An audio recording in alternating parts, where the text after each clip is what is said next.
Para nos ajudar nessa entrevista, nós convidamos a Maria Lídia Flandre, analista de notícias da Rede Record de televisão. Professor Ives, aconteceu um fato muito curioso no Brasil a semana que passou. Isso porque há milênios a ordem natural das coisas nos diz que é o cachorro que agita o rabo. Pela primeira vez aconteceu do rabo agitar o cachorro. Quer dizer, o pacote fiscal que vinha aí, geralmente são os ministros que fazem os pacotes. É a primeira vez que o pacote desfaz o ministro. E eu queria que o senhor nos dissesse o que aconteceu, quais foram os bastidores da queda do ministro Bresser Pereira. O senhor que é tão bem informado na área. Não, eu não conheço os bastidores em profundidade. De certa forma, eu conheço apenas aquilo que, de certa forma, está sendo denunciado pelos meios de comunicação. Mas estou convencido que o pacote derrubou o ministro na medida em que o ministro pretendeu, sendo um homem competente e um bom administrador privado, pretendeu aplicar uma filosofia inaplicável neste momento no Brasil. Qual era a linha do pacote tributário do ministro Bresser Pereira? Ele pretendia, de um lado, fazer justiça fiscal, tirando para os ricos, mas não dando aos pobres, porque, evidentemente, era apenas para combater o déficit público. Em segundo lugar, ele pretendia, efetivamente, aumentar, num momento extremamente difícil da economia, a carga tributária sobre todos os brasileiros. E, em nível de justificar uma ampla reformulação, ele pretendeu aumentar a carga tributária de todas as pessoas físicas brasileiras, 8,5 milhões de contribuintes, em praticamente 40%, e, por outro lado, pretendeu reintroduzir uma velha ideia que se discutiu no país e que, de alguma forma, no passado nós já tivemos, de uma maneira muito tímida, a tributação sobre rendimentos e ganhos de capital, e tivemos isto antes de 64, de forma impossível de a economia absorver este ano. Por quê? Porque, na verdade, baseado na experiência de outros países, ele pretendia que os rendimentos de capital e os ganhos de capital compusessem por inteiro o que seria a declaração final do contribuinte. O que vale dizer, tudo que o contribuinte ganhasse entraria na parte mais alta da sua declaração, na faixa mais elevada. E como quem tem dinheiro aplicado no mercado financeiro ou tem ganhos de capital, esse cidadão passaria a pagar 50%. Só que os países que adotam o progressivo têm dois mecanismos que permitem essa progressividade. Em primeiro lugar, faixas de imposto de renda incomensuravelmente mais baixas do que no Brasil. No Brasil, quem entra na faixa de 50% equivale a quem está em 15% nos Estados Unidos. Em segundo lugar, não existe o imposto inflacionário. Vale dizer, no Brasil, além de se pagar o imposto, se paga uma correção monetária, que é um imposto sobre a correção monetária. O que vale dizer também que o contribuinte brasileiro iria pagar duas vezes. No seu progressivo na faixa mais alta, e iria, de certa forma, retornar ao Estado aquilo que teria ganho em nível de aplicação do sistema financeiro. Mas, Ives, vamos começar pelas questões conceituais. A questão da carga tributária líquida no Brasil. Há quem diga que é alta, há quem diga que é baixa. Ela está abaixo de 20% do produto interno bruto. O que, comparado com nações desenvolvidas, é uma carga tributária até baixa. Nos Estados Unidos é de cerca de 30%, se não me engano, nações europeias mais do que isso até. Na sua opinião, a nossa carga tributária é alta ou é baixa? É mais alta do que nos Estados Unidos e de qualquer nação europeia. Por quê? Porque quando se compara a carga tributária brasileira, que está em torno de 25%, a carga tributária bruta, em relação ao PNB, nós teremos que comparar o mesmo PNB como é formado nos países europeus, nos Estados Unidos e no Japão. E o PNB brasileiro deve ter de presença do Estado quase 2/3. Vale dizer, se nós compararmos 25% sobre o PNB no Brasil ou 30% sobre o PNB nos Estados Unidos, Os 25% do Brasil são incomensuravelmente mais pesados do que os 30%, que nos Estados Unidos a economia é praticamente setor privado. E quem paga tributos é o setor privado. Ora, se no Brasil 2/3 do PNB são formados pelo Estado e o Estado raramente paga tributos, as estatais não pagam, tem prejuízo. É evidente que eu sou obrigado a concluir que esses 25% incidem fundamentalmente sobre 1/3. O que vale dizer, em última análise, nós estamos com uma das mais altas cargas tributárias se analisado, não em nível de PNB, mas em nível de PPB, isto é, Produto Privado Bruto. E é esta a razão pela qual quem no Brasil ganha em torno de 1.000 e qualquer coisa de dólares por mês, já entra na faixa de 50%, nos Estados Unidos estaria em 15%. Por esta razão é que no Brasil a alíquota aplicável às empresas é consideravelmente maior do que nos Estados Unidos. E esta é a razão também pela qual na França, na Itália, na Holanda, na Inglaterra e nos Estados Unidos houve redução de tributos na década de 80. E nós estamos vendo sucessivamente, para cobrir os déficits públicos, um aumento. A carga tributária bruta no Brasil é das mais elevadas do mundo. Ela poderia se assemelhar, apesar de ser maior, à carga tributária da Suécia. Mas na Suécia, o que o cidadão recebe de serviços não tem nenhuma comparação com o que o cidadão brasileiro recebe de serviços do Estado. Oi, Ives, a questão, eu sou leigo no assunto, mas uma questão que me parece um contrassenso é o imposto de renda sobre pessoa jurídica, por uma razão muito simples. Quando eu tributo a empresa imposto de renda, automaticamente a empresa acaba passando, de uma forma ou de outra, repassando a seus preços esses encargos fiscais. Quer dizer, na verdade, não é a empresa que paga o imposto de renda sobre pessoa jurídica. No fim, quem acaba pagando é o consumidor, o mesmo que já paga imposto de renda à pessoa física. Como é que é isso no resto do mundo? Veja o seguinte, em primeiro lugar, todos os impostos diretos ou indiretos são sempre repassados para o preço final. Uma empresa que não consegue repassar para o preço final toda a sua carga tributária, mais todos os seus gastos, e mais, se não consegue manter uma pequena margem de lucro, ela não tem condições de sobrevivência, ela tem necessidade de reaplicar. Agora, no mundo inteiro se discute há muito tempo o problema da integração da tributação da pessoa jurídica com a pessoa física. Eu mesmo examinei uma tese de doutoramento, talvez do maior conhecedor de imposto de renda no Brasil, que é o professor Henry Tilbury, e a tese dele foi exatamente sobre a integração da tributação da pessoa jurídica com a pessoa física. Em vez de pagar 2 vezes, paga-se uma única vez. E esta única vez faria com que não se tivesse, como temos no Brasil, 2 incidências. E é interessante notar, os países que adotaram essa integração não tiveram nem aumento de receita, nem eficiência na cobrança. E os Estados Unidos, que estudam esse projeto há mais ou menos 30 anos, até hoje não estabeleceram. O certo é que não há tributo que não passe. O que se tem que fazer é com que a máquina tributária, a máquina administrativa esteja melhor preparada e o sistema não seja muito complexo. No Brasil nós temos em torno de 40 tributos, os mais variados, entre impostos, taxas, contribuições de melhoria, contribuições especiais e empréstimos compulsórios, que incidem em toda a produção. Na verdade, o que fica para uma empresa é muito pouco. O que o Estado cobra é muito. E é por esta razão é que nós temos, graças a uma política tributária inadequada, uma inflação muito elevada, porque isso termina sendo repassado para todos. Ives Gandra Martins começou falando que o ministro Bresser teve uma intenção, que eu acho que deve ter sido até muito ambiciosa, de fazer um pacote que estabelecesse alguma justiça fiscal. O cidadão, até anotei quando o senhor falou a palavra em termos de justiça fiscal, e não deu certo. Mas o cidadão comum, quando ouve falar em imposto, ele até se encolhe um bocadinho, porque ele já sabe que na hora do aperto sobra para ele. O senhor deixou muito claro agora que a carga tributária no Brasil é a mais alta do que em qualquer país desenvolvido e que o retorno é menor do que em qualquer um desses países. Quer dizer, o que leva o cidadão a continuar encolhido e desesperado, porque ele se sente sempre ameaçado. Ficou agora uma impressão que, se por um lado o ministro Bresser queria corrigir a tabela, num ponto médio da inflação do ano passado em 200%, o presidente Sarney bateu o pé que não de jeito nenhum, mas a coisa vai prevalecer em torno de 250% e não nos 370% da inflação. Por outro lado, os bens de capital, que poderia sugerir uma justiça, né? Quer dizer, quem tem mais dinheiro paga um pouco mais, e não só o assalariado que não tem como escapar.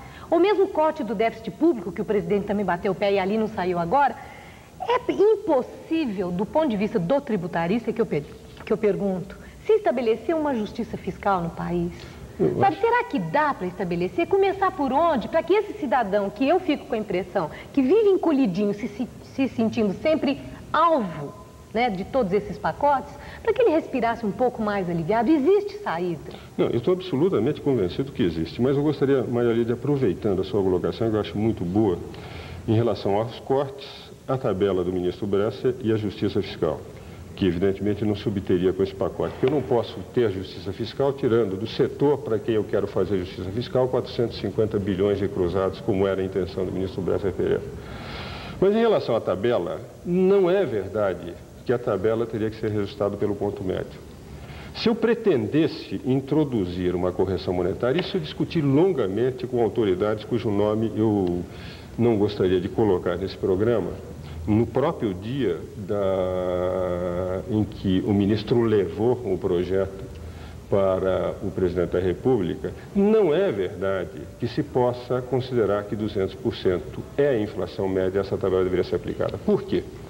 Porque se eu tivesse que aplicar a correção monetária no próprio exercício, vamos dizer, o governo reintroduziria a correção monetária, iria corrigir os rendimentos, iria corrigir o imposto de renda na fonte, iria corrigir o imposto de renda a devolver, iria corrigir o imposto de renda a pagar, eu teria que adotar o critério que adotou o secretário da Receita Federal, o ministro Bresser Pereira, isto é, fazer a média.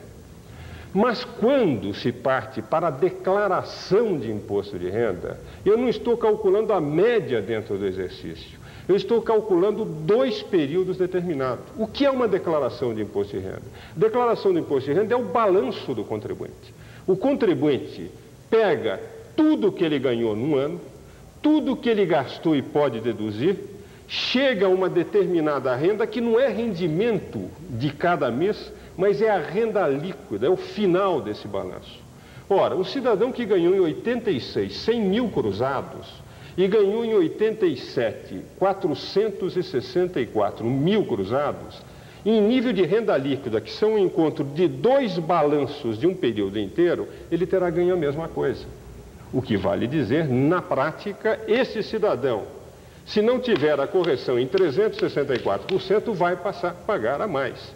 Então, eu mostrei a algumas autoridades que este cálculo que eles estavam fazendo valeria para a correção monetária dentro do período, mas não para 2 correções que se colocavam em um período de distância exatamente de 364 dias. Por isso, a única correção válida é de 364%.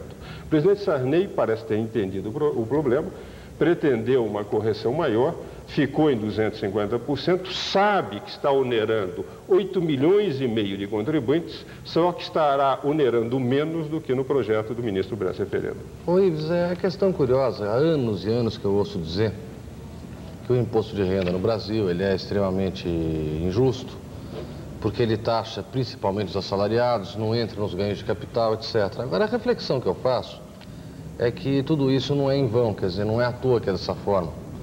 Porque quando eu penso em tributar ganhos de capital, eu começo a imaginar o seguinte. Bom, o indivíduo, o capital é muito mais fugidio que o salário, porque o salário tem um olerite, o cidadão já paga antecipado, não dá para escapar.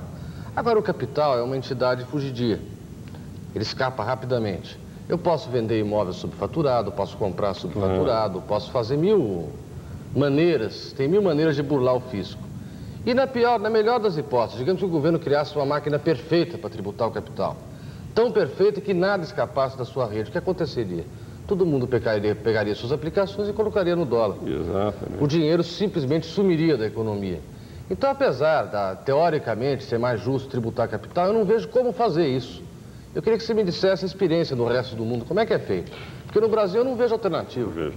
E é isso. E, de certa forma, eu passo também a responder a colocação da Maria Lídia, porque eu percebi que fiquei só com um dos aspectos da pergunta, entusiasmado na explicação do problema do aumento da carga tributária. Isto que o Milão coloca também é de uma importância transcendental.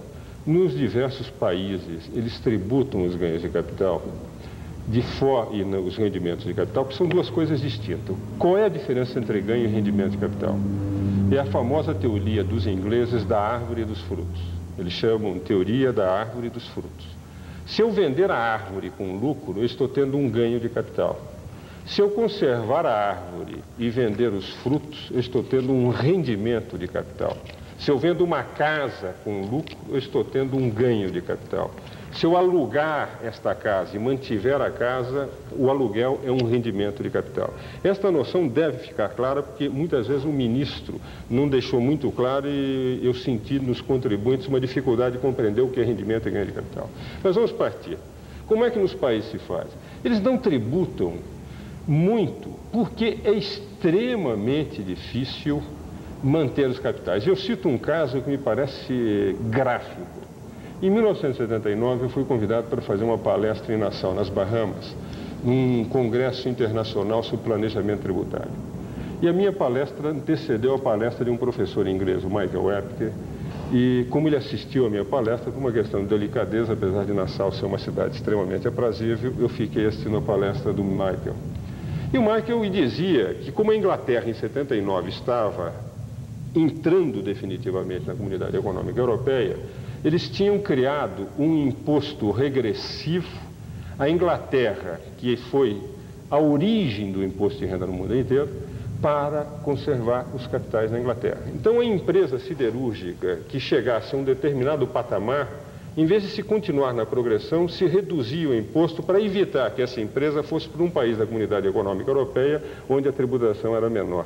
E esta é a razão dos paraísos fiscais em todo o mundo. Ora, isto que você coloca, Milão, de justiça fiscal, eu me lembro que ao Michael eu fiz essa pergunta, disse, Michael, mas isto quebra toda a teoria da progressividade da justiça. Ele disse, a justiça tributária tem que ser a justiça social.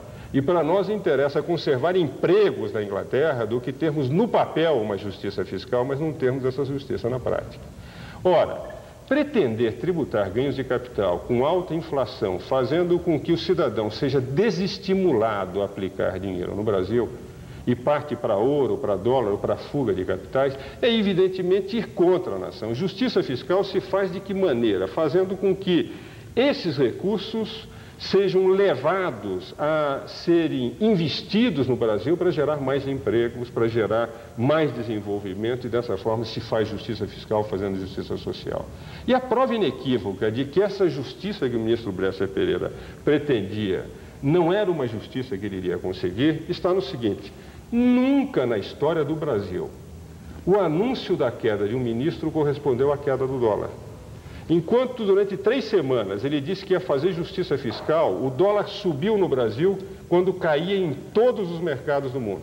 Na sexta-feira, quando se anunciou que o ministro ia cair, o dólar caiu. Por quê? Porque quem ia mandar o dinheiro para fora, porque não ia trabalhar, poupar no Brasil para que o governo ficasse com aquilo que ele tinha ganho, voltou a acreditar no país e por essa razão o dólar caiu. Eu acho que a justiça fiscal não se faz no papel, se faz na prática. E se faz permitindo o reinvestimento. E com isso eu respondo aquela última pergunta. De que forma nós poderíamos fazer justiça fiscal, gerando mais empregos, combatendo mais a inflação? Eu adotaria a tese de um grande economista americano que orientou o presidente Kennedy, só não conseguiu pôr na prática aquilo que pretendia, infelizmente pelo assassinato do presidente Kennedy, ainda no início do seu governo, com 1 ano e pouco de governo, é Paulo Samuelson, Prêmio Nobel de Economia. Ele diz: a melhor forma de se combater a inflação, de se fazer justiça fiscal, de se reduzir a carga tributária e se aumentar a arrecadação, combatendo simultaneamente a recessão e a inflação, é oferecer às empresas redução da carga tributária desde que elas se comprometam por 1 ano a não aumentar os seus preços acima da inflação. Vai mais, o Samuel se exige, e no Brasil se aplicou em parte essa teoria na época do Roberto Campos e do Bulhões de Carvalho, de que as empresas tivessem os seus produtos durante 1 ano vendidos abaixo da inflação, com o que fariam jus ao incentivo fiscal. Ora, qual é a consequência natural? Se grandes empresas adotarem esse critério, elas vão, durante 1 ano, aumentar os seus preços abaixo da inflação, o que representa um combate à inflação. Segundo lugar, elas chamarão os seus concorrentes, e os seus concorrentes serão obrigados a baixar o preço. Terceiro lugar, não obstante a redução da carga tributária, nós teremos, a médio e longo prazo, um aumento de arrecadação. O senhor acredita mesmo que, não obstante incentivos fiscais, né, nesse sentido de redução da carga tributária, empresários acreditassem, segurassem os seus preços a níveis equivalentes ao da inflação, quer dizer, não reduzasse acima, abaixo até. Porque eles seriam estimulados. O senhor acredita nisso? Porque nós já tivemos um momento em que se propôs um plano, que foi o Plano Cruzado, que, né, trouxe um congelamento de preços e que deveria ter uma determinada duração, mas antes mesmo de vencer esse primeiro prazo, já estava sumindo mercadoria do mercado e o ágio já estava se estabelecendo, por descrédito antecipado. Quer dizer, considerando as características da nossa sociedade, do capitalismo que existe no nosso país, não teria que haver um outro processo até de reeducação, no sentido das pessoas levarem em consideração bem-estar social, justiça social? Eu gostaria que o Ives respondesse logo após o nosso intervalo comercial.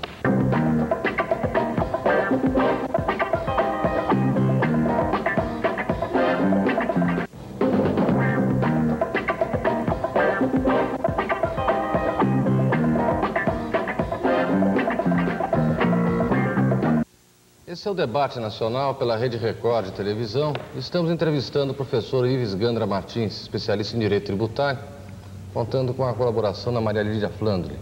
Maria Lídia, eu gostaria que você repetisse a pergunta que você fez no último segmento ao professor. Não, eu vou enxugar. A pergunta foi se ele acredita mesmo que se houvesse um esquema novo, uma reforma tributária, que desse às empresas, que é a teoria de Samuelson, como o senhor falou, que desse às empresas uma redução na carga tributária e delas exigisse em contrapartida, né, a prática de preços abaixo dos níveis da inflação, se o senhor acredita que isso aconteceria no nosso país? Porque eu fico sempre com a impressão que a falta de credibilidade no governo é tanta que se ganharia aí a redução da carga tributária e os preços acabariam sendo praticados mesmo acima da inflação, porque o lucro parece ser o grande objetivo das pessoas. As pessoas querem ganhar, ganhar, ganhar, independente de qualquer conceito de justiça social, de bem-estar social. Olha, eu respondo da seguinte forma, Maria Lídia, em 3 rápidos pontos. Em primeiro lugar, eu acredito, e não por causa do fracasso do Plano Cruzado. O fracasso do Plano Cruzado foi porque congelamento não dá certo em nenhuma parte do mundo. Foi publicado ano passado pela Heritage Foundation uma análise de 4.000 anos de congelamento no mundo. E é interessante que no preâmbulo desse livro, que é feito por diversos autores e pesquisado pela Heritage Foundation, de que nunca, em 4.000 anos de história, congelamento deu certo. Porque congelamento é imposição, é tentar revogar a lei da oferta e procura, é combater as leis naturais de mercado. E no Brasil nós tivemos 2 congelamentos lineares, seja do plano do Funaro, seja do plano Bresser. E é interessante que nesse livro eles têm um subtítulo, o Melão e Maria Lídia. O subtítulo de 4, chama-se 40 séculos de congelamento, e o subtítulo é Como não combater a inflação. Então, o congelamento, eu pressiono os preços, então aqueles produtos que vão trazer prejuízo às empresas sobem do mercado, aqueles que, para sobreviver, porque não podem trabalhar sem lucratividade, entram na economia dos ágios, e depois nós temos um descompasso completo na economia. Eu só acredito em congelamento pelas leis de mercado. E a única forma de se obter congelamentos pelas leis de mercado é através da política tributária. Porque quem quiser vai aderir a essa política. E quem aderir a essa política vai ter um benefício. E é evidente que aqueles que trabalharem com preços menores vão ter de início também a vantagem de trazer mais clientes a comprar seus produtos, obrigando seus concorrentes a acompanhar. E no Brasil nós já tivemos uma experiência que, se não foi a única causa da queda de inflação, serviu para mostrar, pelo menos, que se poderia trabalhar. Na época em que nós não tínhamos quaisquer espécie de controle. Foi na época do Roberto Campos e do Bulhões, em que eles introduziram uma redução do imposto de renda em etapas. Quem fizesse uma redução até X% teria uma redução de X no imposto de renda. Quem fizesse até Y teria uma redução maior, podendo praticamente o cidadão ficar reduzido a metade do imposto de renda que teria que pagar se não fizesse qualquer congelamento. Isto levou, não só este fator, mas alguns outros, a inflação de 94% do início do governo Jango a cair para aproximadamente 30% quando os dois deixaram o governo. Eu acredito firmemente que a única forma de se combater combater-se através da lei de mercado. E eu acrescento o último aspecto que me parece fundamental, Maria Lídia. É que, na verdade, no Brasil nós só temos uma inflação. Isso de falar em inflação de demanda, inflação de custos, inflação importada, inflação de bem-estar social, inflação inercial, todos esses rótulos, tudo representa, na verdade, o exame de uma inflação a partir das suas consequências. Só há uma inflação no Brasil, é a inflação oficial. Enquanto o governo não combater o déficit público, que representa um enxugamento brutal na sua máquina, porque é ele que gera a inflação, todas as outras inflações são decorrenciais. E esta inflação não tem sido combatida. Esta inflação foi combatida no tempo do Castelo Branco. Único presidente que efetivamente enfrentou o problema a partir de uma austeridade absoluta de administração. Estou convencido que se nós não combatermos o déficit, quaisquer outras teorias, elas poderão diminuir o impacto da crise econômica que nós estamos vivendo, mas não solucionará. Só solucionaremos quando começarmos pelo governo, pelo corte do déficit público e do déficit público completo. E há esquemas para isso. E depois partirmos para a adoção de estímulos para o reinvestimento, com que isso poderia atrair, inclusive, o capital estrangeiro de risco, que está extremamente reticente pelos preconceitos que se criam nesse país ao capital estrangeiro. Ô Ives, você estava falando de congelamento de preço. Nós tivemos uma experiência interessante aqui nesse programa quando esteve conosco o ex-ministro Dilson Funaro. E muita gente cita que em Israel deu certo, etc. Nós já vínhamos falando há muito tempo aqui no Record Notícias por que Israel deu certo. Havia diferenças fundamentais do plano israelense com o nosso. Primeiro que havia um pacto social de fato firmado. Quer dizer, o partido no governo conversou com empresários, conversou com trabalhadores e cada um se dignou a dar a sua cota de contribuição. Quer dizer, os empregados, trabalhadores, se predispuseram a não pedir aumento de salário, os empresários se predispuseram também a não fazer aumento de preço e o governo, por sua vez, se predispôs a não gastar mais do que arrecadava. Quer dizer, houve um consenso das três partes e as três partes cumpriram o seu acordo. Agora, no Brasil, e aí vem a colocação do ministro Dilson Funaro, até um pouco amarga, ele coloca com muita amargura isso, que no Brasil ninguém seguiu sua parte. Quer dizer, foi feito o congelamento, o governo que deveria cortar despesas nunca gastou tanto na história do Brasil. Os empresários, por sua vez, também não cumpriram sua parte porque carregaram no ágio, na escassez de produtos, maquiagem, etc. Agora, diz o ministro Funaro, o mais interessante de tudo, é que os primeiros a furarem o bloqueio foram os trabalhadores, que nunca houve tantas greves na história do Brasil de pedido de aumento de salário como durante o Plano Cruzado. Até um contrassenso, porque foi justamente nessa época que o nível salarial nunca foi tão alto na história do Brasil. Então parece que no Brasil o acordo de cavalheiros não funciona, até porque há acordos de mais e cavalheiros de menos. Eu queria uma análise sua sobre isso. É o seguinte, eu acho que o ministro Dilson Funaro justifica um pouco o erro fundamental que ele fez ao preparar o Plano Cruzado. Eu admiro o ministro Dilson Funaro, sei que é um homem de bem, mas ele errou. E errou fundamentalmente, porque ele descompassou por inteira a economia, ele tinha indícios de que ele precisaria reformular o plano 90 dias depois e não teve a coragem para fazer.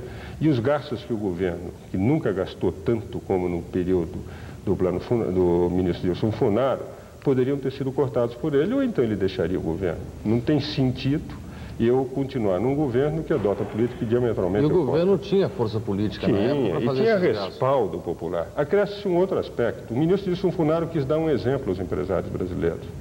O Dilson Funaro importou carne, importou leite, importou cerveja, importou mil coisas, gastando, desperdiçando as nossas reservas, num momento em que o que nós teríamos era que estimular os empresários e permitiu que atrás disso se fizessem quantas, não de conhecimento do ministro, que sei que o ministro é um homem digno, mas nós sabemos os inquéritos que hoje existem para saber onde é que foi parar essa carne, quem é que ganhou com essas importações, etc. Na verdade, o erro de qualquer congelamento está no próprio congelamento. O próprio congelamento não depende de pacto, é uma imposição. O governo falou em pacto no Plano Cruzado, mas não houve pacto. Todos nós fomos surpreendidos, sem consulta a trabalhadores, a empresários ou ao povo, do plano. E o plano partiu do seguinte princípio. O primeiro aspecto fundamental é de que o governo vai pagar sem tablita e vai receber com tablita. Todos os tributos tinham que ser pagos sem a tablitagem. sem aquele fator redutor. E todas as dívidas do governo eram pagas. Ora, no momento em que o empresário vendeu a 30, 60, 90 dias, ele estava recebendo uma importância tablitada, mas os impostos, IPI, ICM, etc., embutidos, eram pagos e suportados apenas pelo cidadão. Ganharam, naquela ocasião, aqueles que compravam a prazo e vendiam à vista, como, por exemplo, os supermercados, que sempre compram a prazo e vendem. Nós já discutimos, doutor Abílio Diniz, aqui esse assunto. Sim, mas eu estou dizendo que ele não tem culpa, o Abílio Diniz. Quer dizer, ele ganhou em decorrência de uma técnica, não estou dizendo que ele pretendeu isso, quer dizer, foi decorrente, porque ele ganhou porque estava do lado do governo. Quer dizer, a política que beneficiava o governo beneficiou quem estava nessa situação. Pois bem, todo o plano cruzado era artificial. Por que Israel deu certo? Porque Israel, na verdade, primeiro, é uma economia mais avançada e menos complexa que a do Brasil. Você tem em Israel, tem uma população menor, Melão, do que você é obrigado a administrar como secretário do município de São Paulo. Israel tem uma população 4 ou 5 vezes menor do que do município de São Paulo, são 2,5 milhões ou 3 milhões de habitantes. Israel, por outro lado, tem os 4 poderes reais separados. O poder das comunicações, o poder dos empresários, o poder dos trabalhadores e o poder político são 4 poderes que não se contaminam. No Brasil, nós temos o poder econômico, que deveria ser dos empresários, com o governo, que detém o grande processo produtivo nacional. O setor de comunicações, de certa forma, é dependente, porque toda a legislação do setor de comunicações é dada pelo governo federal. O setor sindical sem autonomia, porque o setor sindical é utilizado politicamente, há ambições políticas do setor sindical. Isso que você citou em Israel, eu cito, por exemplo, nos Estados Unidos. Em 1980, eu estava num seminário nos Estados Unidos, Nova York, Washington, Cleveland, para analisar durante 3 semanas alternativas econômicas para a década de 80, a convite do governo americano, com mais 8 convidados de 8 países diferentes. E nos impressionou, em setembro de 80, o acordo que a Chrysler fez nos Estados Unidos, com uma inflação de 2 dígitos, em que os empregados, pelo seu sindicato, concordaram em reduzir os seus salários até que a empresa se recuperasse, contanto que ela repusesse no momento da recuperação. Isto representa um poder sindical autônomo, separado das ambições políticas. No Brasil, sem esses 4 poderes separados, e todos eles contaminados, interpenetrados, é extremamente difícil se falar porque, quando os trabalhadores foram contrários, atrás do problema sindical, e realmente eles foram beneficiados no plano cruzado e foram sucateados nos seus salários nesse ano de 87, os trabalhadores eram também liderados por líderes sindicais que têm suas ambições legítimas políticas, mas que evidentemente raciocinavam muito na função dessas ambições. Eu só acredito num plano que possa ser pactuado antes, para aplicado depois, quando tem que interferir nas leis normais da economia, se isso for feito através dos 4 poderes. Do poder das comunicações dissociado do Estado e capaz de dar cobertura. Do poder econômico dissociado do Estado nos empresários capaz de dar cobertura. No poder sindical dissociado das ambições políticas capaz de dar cobertura. E no poder político separado de tudo com a única intenção de fazer o bem à nação. Com isto seria possível. E no Brasil eu acho que não é possível. Não é possível utilizarmos processos artificiais. Então só há uma possibilidade.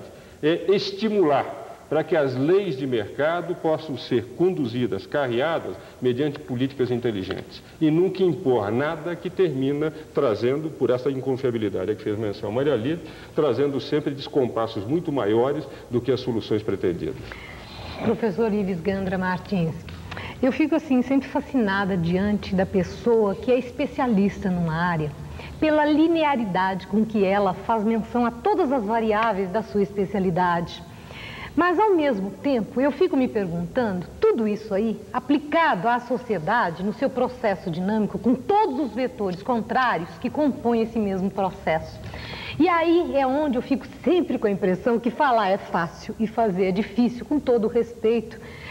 O senhor deu aí vários exemplos de vetores contrários, mas, em tese, acontece que, para nós, eles têm cara e nome. O senhor falou, por exemplo, corte do déficit público. O presidente Sarney pulou, porque isso implicava em fechamento de IBC, do Instituto do Álcool, de BDF, exoneração sumária de 8 milhões de funcionários.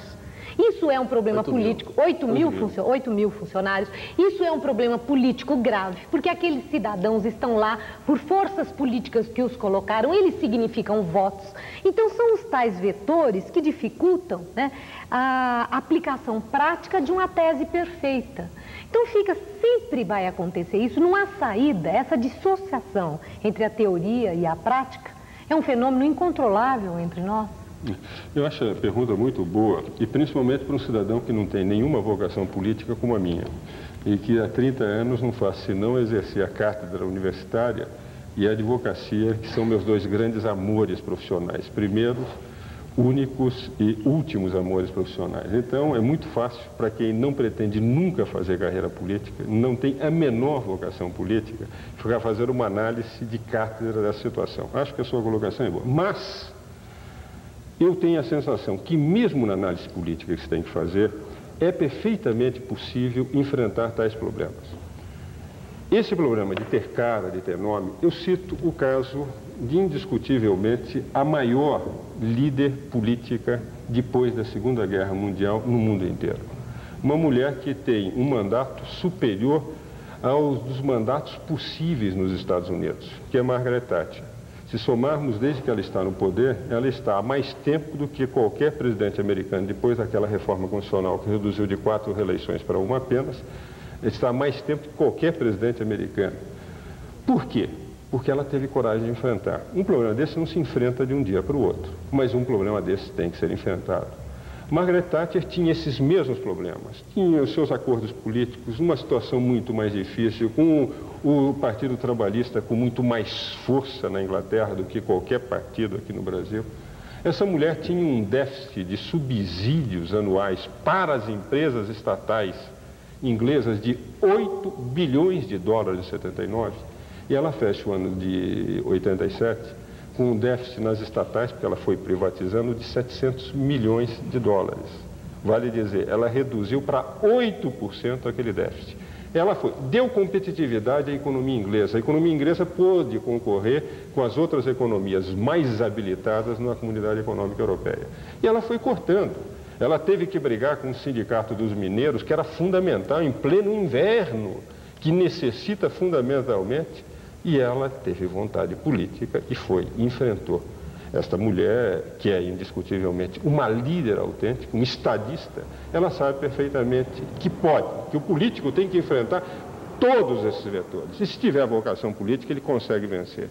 Infelizmente, no Brasil, e nisso eu concordo, nós ainda não tivemos uma demonstração do presidente Sarney de que ele tenha essa vontade política. Mas depende só dele? Na minha opinião, depende fundamentalmente do líder que aí está. Como é que se faz um líder político? Um líder político se faz no momento das dificuldades. A Inglaterra, em plena Segunda Guerra Mundial, tinha um primeiro-ministro que foi afastado e assumiu um homem relativamente desconhecido, Churchill. Esse homem tinha vontade política, enfrentou todas as barreiras da época. A França tinha um homem com muito mais prestígio, autoridade moral que o Churchill, que era o Marechal Pétain, que não sabendo enfrentar, disse, é melhor eu me adaptar a esta realidade para salvar os franceses. O Churchill passou para a história e o Pétain, um homem que tinha sido um grande homem na França, terminou melancolicamente a sua vida preso. Pois bem, o que eu acho que é fundamental é que um cidadão que pretenda, que queira fazer política, ele tem que saber que ele tem que dizer não. A primeira grande virtude do grande estadista é saber dizer não. É saber quebrar. E, na minha opinião, nunca o presidente Sarney teve tais condições como agora. Primeiro, porque o PMDB já não quer mais um ministro seu. Até agora, o presidente Sarney não era presidente. Quem mandava nesse país era o primeiro-ministro Ulisses Guimarães, através do único ministério que pode mandar nesse país, que é o ministro da Fazenda. Os dois ministros anteriores da Fazenda eram ministros do PMDB, representavam a posição do partido, representavam a indicação do primeiro-ministro Ulisses Guimarães. Aliás, um parlamentarismo às avessas no Brasil, porque ele tem mandato certo e o chefe de Estado não tem mandato certo, não sabe ainda. Mas enfim, coisas típicas do Brasil. Pois bem, agora o presidente Sarney tem o quê? Ele tem, em primeiro lugar, a possibilidade de indicar um ministro seu. Se ele realmente é um homem favorável à iniciativa privada, já fez declarações nesse sentido, inclusive até na ONU, é o momento de se partir para esta linha. Mais do que isso, com o Centrão ficou provado que as esquerdas e as direitas não têm força suficiente para impor um estilo. Nem nós estamos a caminho de nenhum golpe de Estado, que a direita pretenderia, nem as esquerdas têm força de impor mais nada. O Centrão demonstrou isso. Ora, se o próprio Congresso hoje é um Congresso que representa todos os segmentos, mas nenhum com a densidade suficiente de dizer não a uma política, o presidente podendo indicar um ministro da área econômica, sabendo que o Congresso não tem força suficiente, nenhum dos segmentos, de destruir a sua política, ele poderá agora mostrar se é um estadista ou não. Pela primeira vez, ele tem condições de enfrentar o desafio. Ele está desculpado até agora, daqui para frente vai ser difícil. Não está desculpado até agora. Eu acho que, na verdade, ele apenas até agora partilha da sua culpa com o presidente Ulisses Guimarães. Agora ele poderá ser executivo. E, na minha opinião, do fracasso, do sucesso, da escolha correta e do exercício correto do poder, ele poderá ter 15 meses, 37 meses, 39 meses ou 27 meses de presidência da República. Todo o sucesso está nas suas mãos, exclusivamente nas suas mãos. E ele poderá mostrar se é realmente um estadista ou se é apenas um parlamentar que foi para a presidência da República sem ter vocação para o Executivo. Bom, enquanto o presidente Sarney reflete sobre o que o Ives acabou de dizer, nós vamos ao nosso intervalo comercial e logo em seguida falaremos sobre a Lei de Gerson.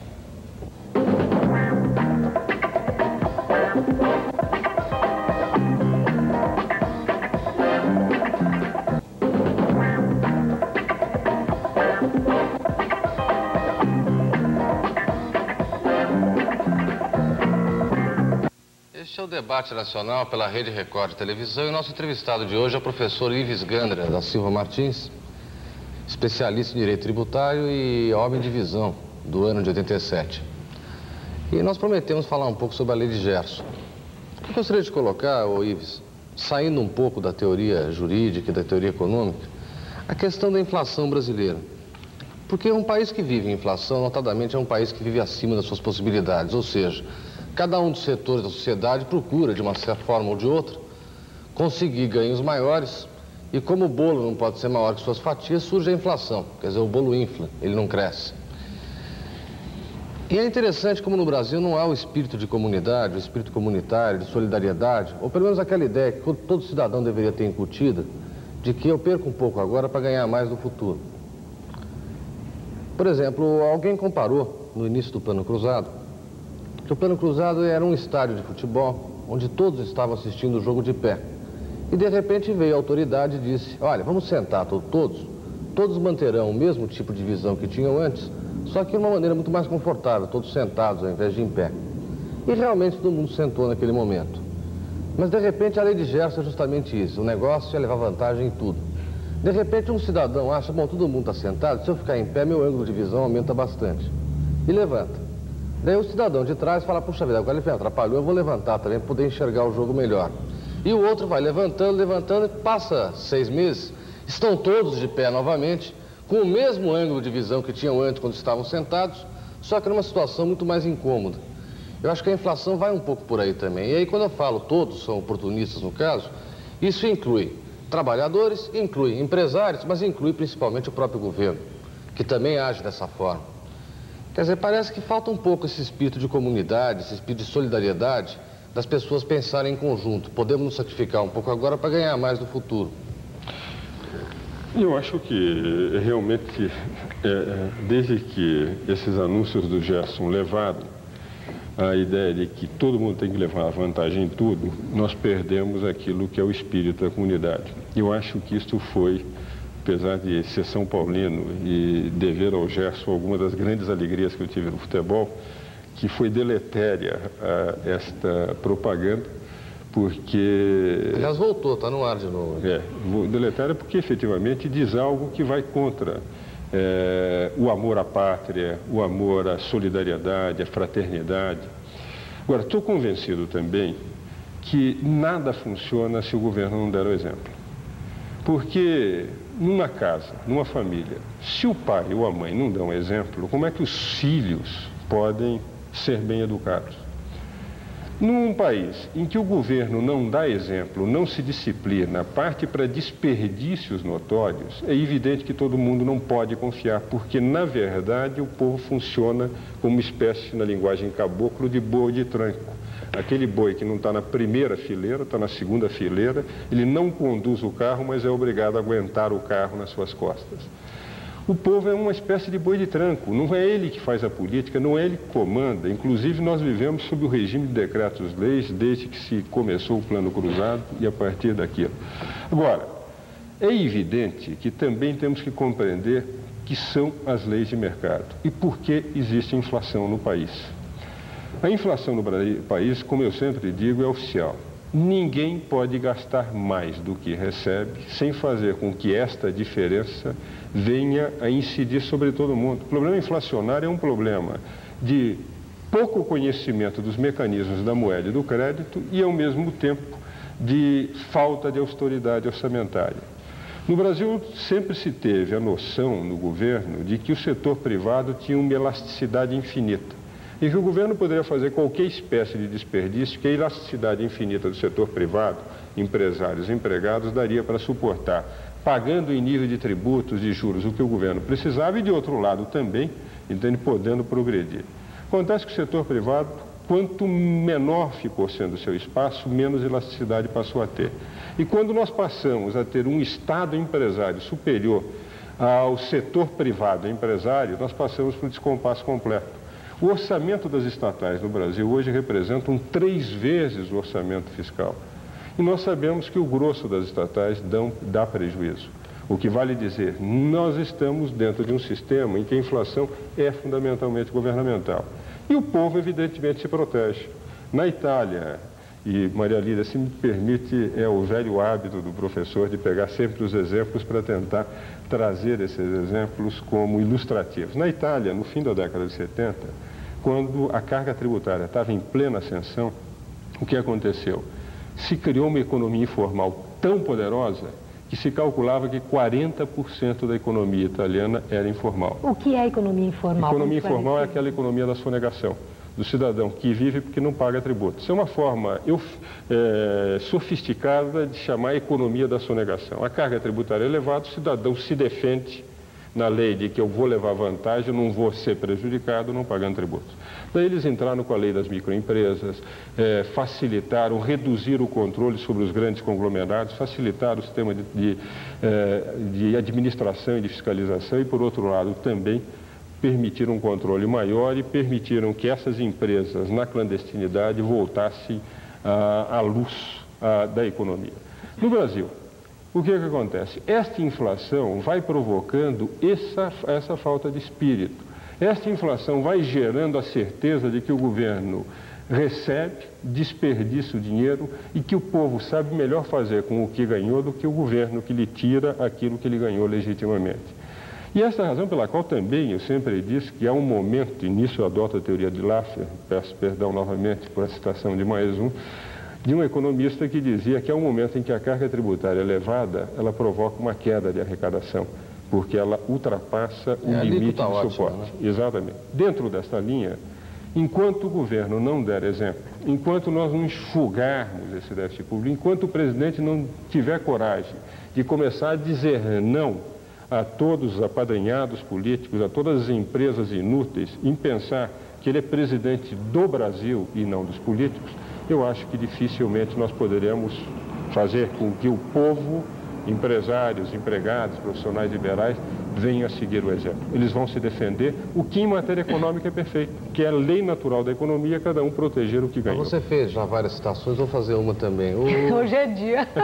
Falar em prêmio Nobel, o James Buchanan, que ganhou o prêmio Nobel em 36 de Economia, ele está formando nos Estados Unidos o que é a grande moda, agora é a escola da livre escolha, que parte justamente dessa teoria que você acabou de colocar, só que eles o fazem de forma codificada.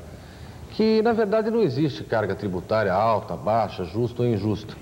O que existe é o problema de até que ponto esse dinheiro que é arrecadado, seja ele 20% do PIB, seja 80% do PIB, até que ponto esse dinheiro volta à sociedade, trazendo ganhos ou não.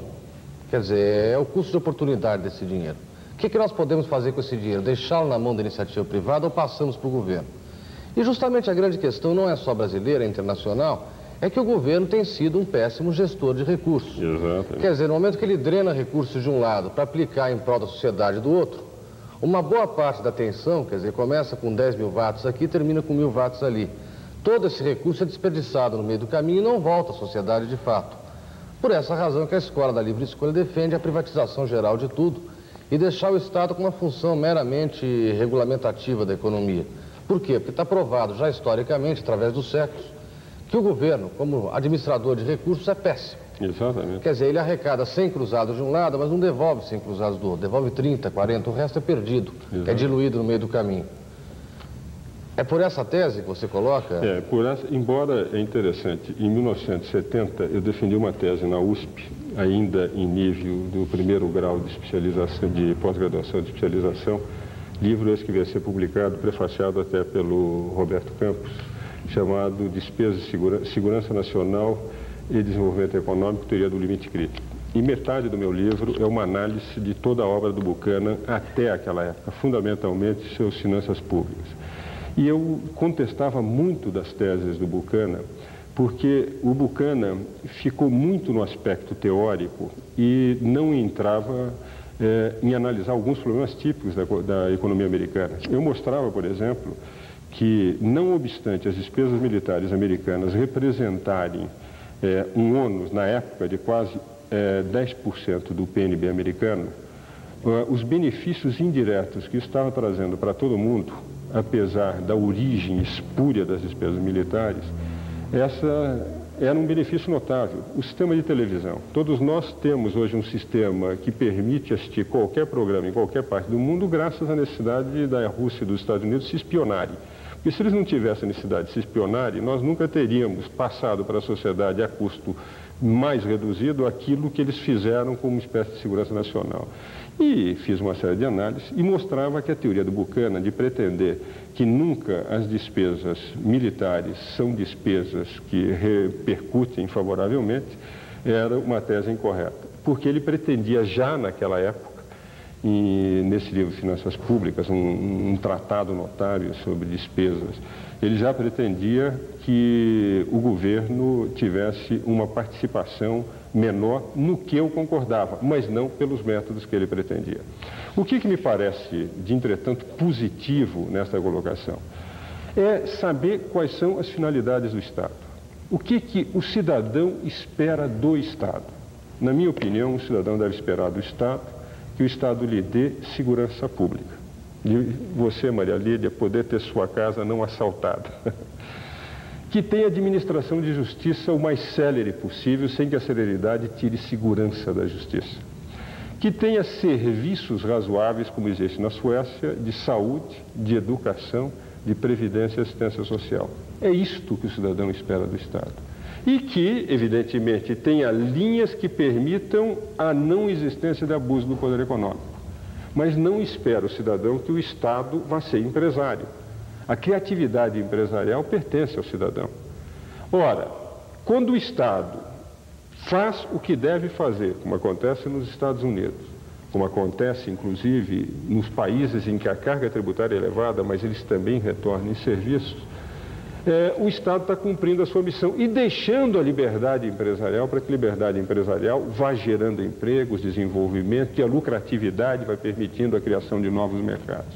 No Brasil aconteceu o fenômeno contrário.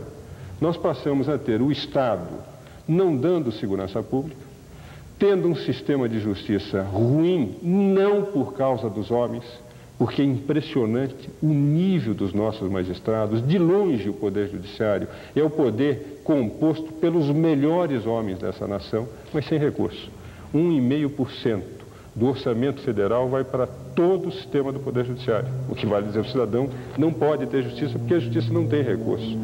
Nós não temos sistema de saúde, nós não temos um sistema de previdência, apesar de pagarmos uma fortuna todos nós pela previdência, não temos sistema de assistência e o sistema de ensino no Brasil, se não fosse a solução privada, é um sistema extremamente deficitário. Quer dizer, deficitário em nível de produzir técnicos, de permitir pesquisas, etc.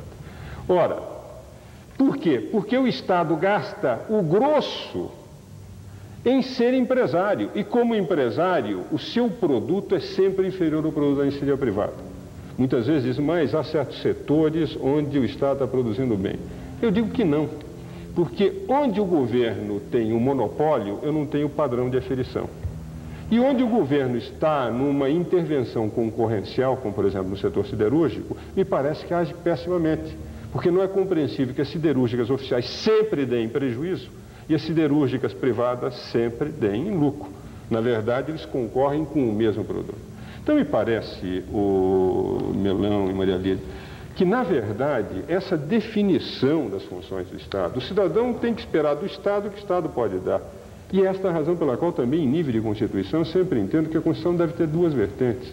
Uma vertente pela qual se define de que forma o cidadão vai controlar o Estado, e o Estado, através da sua exteriorização, que é o governo, e de que forma os cidadãos vão ter os seus direitos garantidos. Não precisa de mais nenhuma vertente, o resto é matéria de legislação ordinária. Não precisa pôr a CLT dentro da Constituição, o Código Civil na Constituição, o Código Comercial na Constituição. No dia em que nós definirmos o papel do Estado, nós vamos entrar efetivamente e definir o papel do Estado não concorrencial ao setor privado, nós vamos efetivamente, com as potencialidades do Brasil, evoluir com rapidez, criando mercados, eliminando problemas sociais, evoluir efetivamente para um patamar econômico semelhante aos países desenvolvidos. Mas, para isso, há necessidade de um enxugamento do Estado, onde, naqueles setores em que o Estado é mau administrador, é um mau empresário, porque a empresa estatal é uma empresa simultaneamente econômica e política. E o custo político faz com que a performance econômica seja ruim. Mas, professor Ives Gandra Martins, para esse enxugamento que o senhor fala aí, o que a gente supõe é que aconteça algo que possa ser um agravante a nível de problema social, desemprego. Não acredito. O senhor acha que não? Não, eu estou convencido, Maria Lídia, que no momento em que o Estado começar a reduzir, esta mão de obra colocada na rua vai ser imediatamente absorvida pelo setor privado. Por quê? Porque isso vai representar de imediato uma redução da carga. E o governo pode, inclusive, simultaneamente partir para a redução da carga tributária, dar incentivos às empresas que venham absorver. E a prova inequívoca nós tivemos, por exemplo, quando o sistema financeiro foi atingido no início do Plano Cruzado, em que foram colocados muitos bancários na rua, imediatamente o setor privado absorveu. Porque o Estado, colocando esta gente na rua, evidentemente ele passa a ter um custo menor. Tendo um custo menor, ele alivia o setor empresarial. O setor empresarial que precisa reconquistar mercados vai fatalmente absorver, porque você vai apenas transmudar, passar de um setor que é menos eficiente para um setor mais eficiente. Aliás, só nesse sentido teria sentido. Mas eu gostaria de acrescentar um outro dado que me impressiona muito e que nunca tenho ouvido em discussão em programas de televisão. Quando eu presidi a subcomissão da Ordem Econômica da SECAM, com juristas do nível de Cássio Mesquita de Barros Júnior, Eli Lopes Meirelles, Hamilton Dias de Souza, Cláudio Mesquita Pereira e Celso Bastos, nós preparamos um projeto sobre a ordem econômica, sobre o sistema tributário, que foi levado, inclusive, a constituintes. E nós discutimos, naquele momento, um dado muito importante, que era de saber se o Brasil poderia, com o atual texto constitucional, colocar na rua funcionários públicos que pretensamente seriam estáveis. E a tese que eu desenvolvi, que os juristas desse nível aceitaram, estavam até dispostos a colaborar com o governo, dando um parecer sem ônus para o governo, porque nós pagamos para ser patriotas, isto é, nós tiramos do nosso tempo o tempo necessário para servir a nação sem ser políticos. A Constituição determina que todos os funcionários públicos deveriam ser admitidos por carreira, por concurso. É a burocracia profissionalizada. Por que a Constituição exige isso? Porque, na verdade, o funcionário público é um homem que vai servir a nação, vai servir ao povo, ele está a serviço do povo. Então, só em casos excepcionais é que poderia se admitir aquele que entrasse por notória especialidade, por conhecimento. No Brasil acontece o contrário. Apesar da Constituição exigir isto, nós estamos com mais de 85% dos funcionários públicos da administração direta e indireta sendo colocados por clientelismo político. Então, a tese que nós desenvolvemos deve prevalecer a legislação ordinária que dá estabilidade, ou deve prevalecer o princípio constitucional que existe em garantia do cidadão, como garantia do cidadão, que pretende ter e pagar, porque é ele que sustenta os funcionários, uma máquina enxuta para não ter que pagar muito. E, dentro desta linha, o princípio constitucional deveria prevalecer, porque é uma norma de proteção do cidadão. O que vale dizer, essas legislações estariam contrárias ao princípio constitucional, que exige só em casos excepcionais que o cidadão entre na administração sem concurso. Com isso, seria possível, até juridicamente, um equacionamento. Se pagariam as indenizações necessárias e, certamente, o setor privado iria absorver essa mão de obra que, possivelmente, seria muito mais eficiente no setor privado. Poderia ser muito mais criativa, até pela experiência que trouxe do setor público, do que permanecer no setor público, onde a mentalidade funcional faz com que a performance seja incomensuravelmente menor. Mas, professor Ives Gandra Martins, recentemente a gente tem observado muita choradeira da iniciativa privada e também uma postura muito bem definida por parte de empresários criticando o governo pela falta de iniciativa no que diz respeito a corte de déficit público. Por outro lado, quando acontece problema de caixa em alguns setores da iniciativa privada, quem acaba resolvendo o problema é o governo através do BNDES, através de subsídios, através de uma graninha sentida que acaba saindo para o setor privado e, consequentemente, é o que o cidadão comum imagina, onerando o tal do déficit público. Qual é a sua opinião sobre esse socorro que o Estado acaba dando como um pai? E aí a gente acha mais, até eu entendo mais que é como um bom amigo, porque a ação parece mais entre amigos ultimamente, no socorro dessas empresas do setor privado. Está certo isso? Eu gostaria que o professor Ives respondesse logo após o nosso intervalo comercial.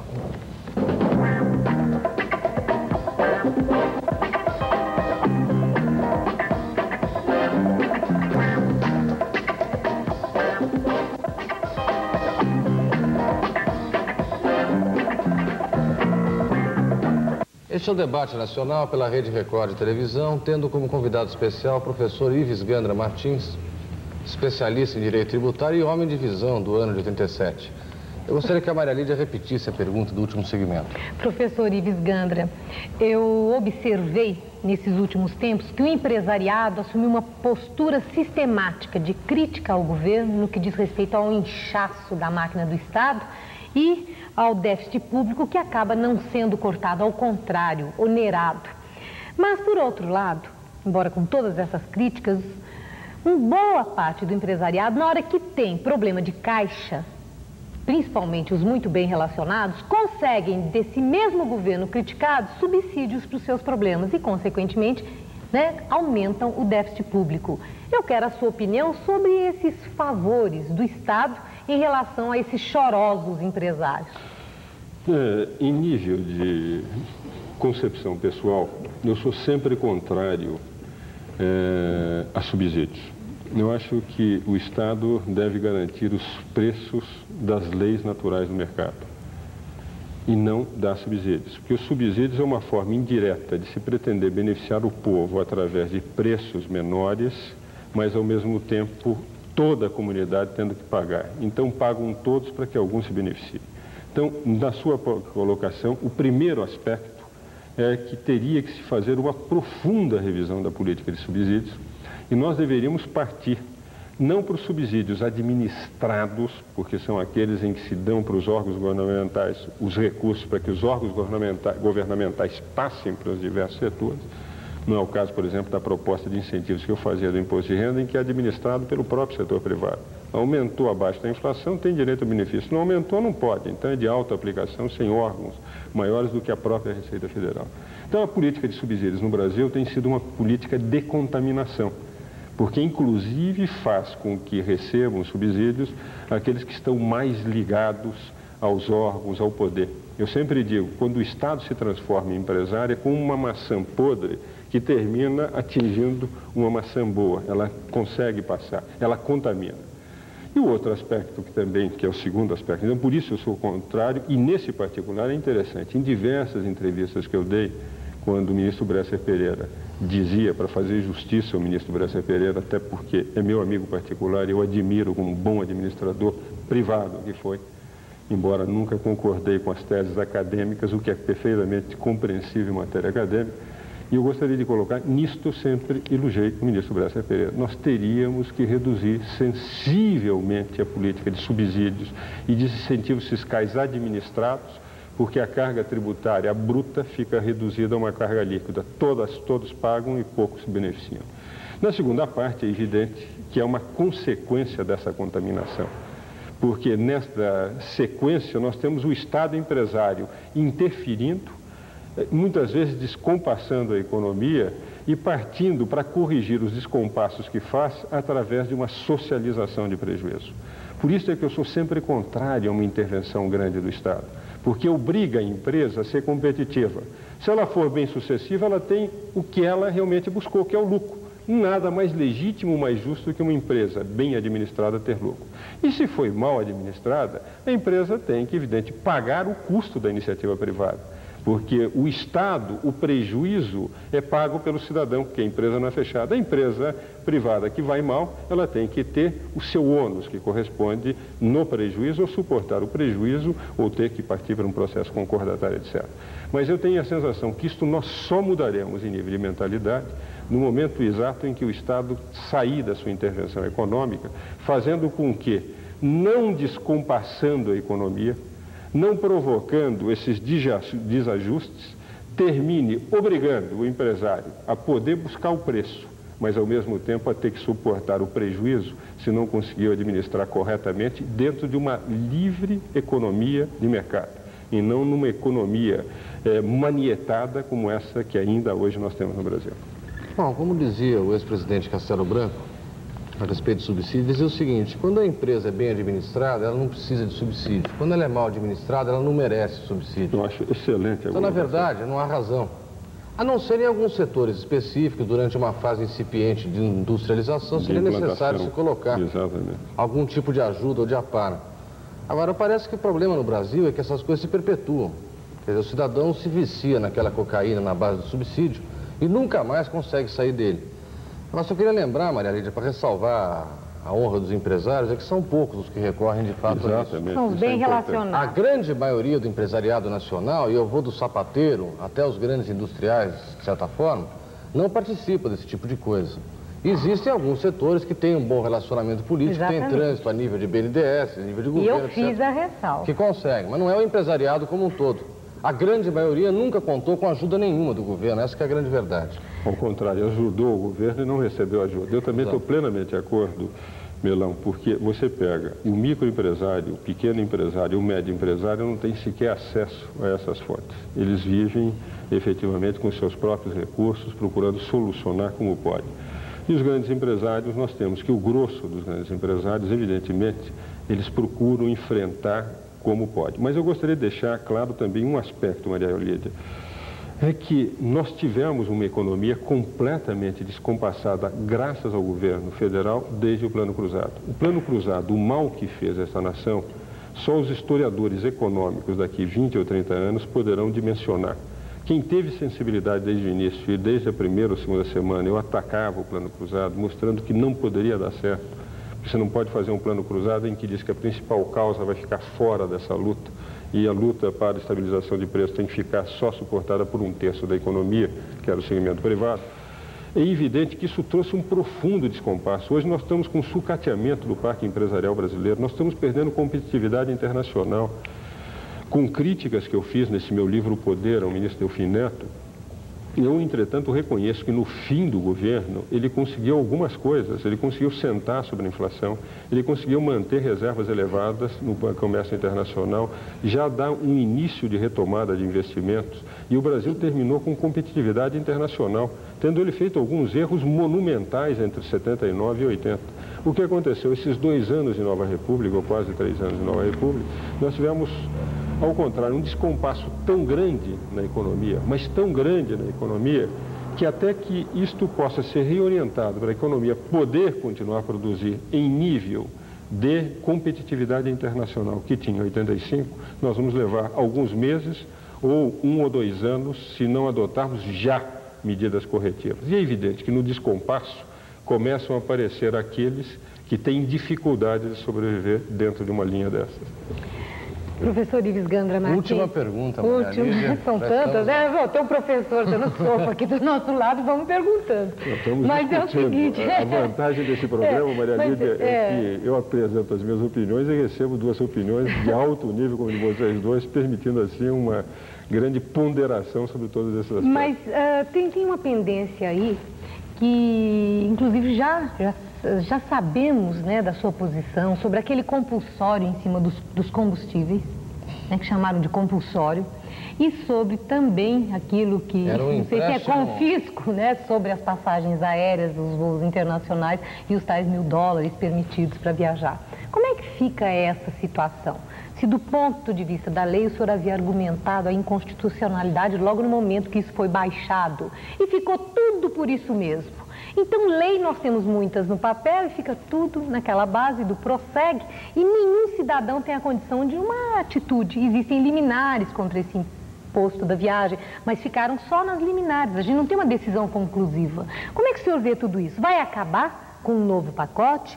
Agora que chegou a hora e a vez do Augusto Matraga, e o presidente Sarney está com a faca e o queijo na mão, mas como é que ficam essas duas arbitrariedades? Só para lembrar, a questão o compulsório não é um tributo, o compulsório foi definido muito bem como um empréstimo à mão armada. É o confisco. Na verdade, nós temos, em primeiro lugar, no sistema brasileiro, 5 espécies tributárias. Há 5 espécies de tributos: os impostos, as taxas, as contribuições especiais, como contribuição previdenciária, fundo de garantia, as taxas de empréstimos compulsórios, contribuição de melhoria e o empréstimo compulsório. E o empréstimo compulsório está dentro do sistema tributário na Constituição. E o empréstimo compulsório é muito claro, quer dizer, o governo empresta e tem que devolver aquilo que pediu emprestado.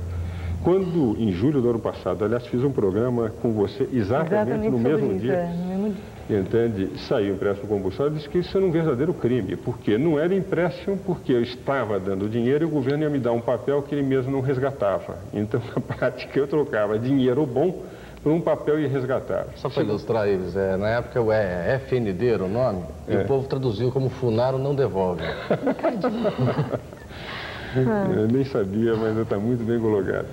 Agora, então não era um empréstimo. E se não era um empréstimo, é evidente que estaria na competência residual da União como tributo. Mas também não poderia ser cobrado como tributo sobre os combustíveis. Por quê? Porque a Constituição diz que sobre o combustível só pode haver um único imposto, que é um imposto chamado imposto único. Então eu não posso criar um segundo, entende? Imposto, que não era empréstimo, então teria a natureza jurídica de imposto, sobre um imposto que a própria Constituição dizia que era único. Então, e vigindo no mesmo ano. E no mesmo ano, sobre o princípio da anterioridade que atingia. E o resultado é que continua inconstitucional, só que com dificuldade enorme, porque eu teria que, cada vez que pretendesse encher o meu tanque de gasolina, entrar com mandado de segurança. O que vale dizer, o governo sabe que é inconstitucional e continua cobrando, apesar da inconstitucionalidade, porque sabe também que não há possibilidade de se combater.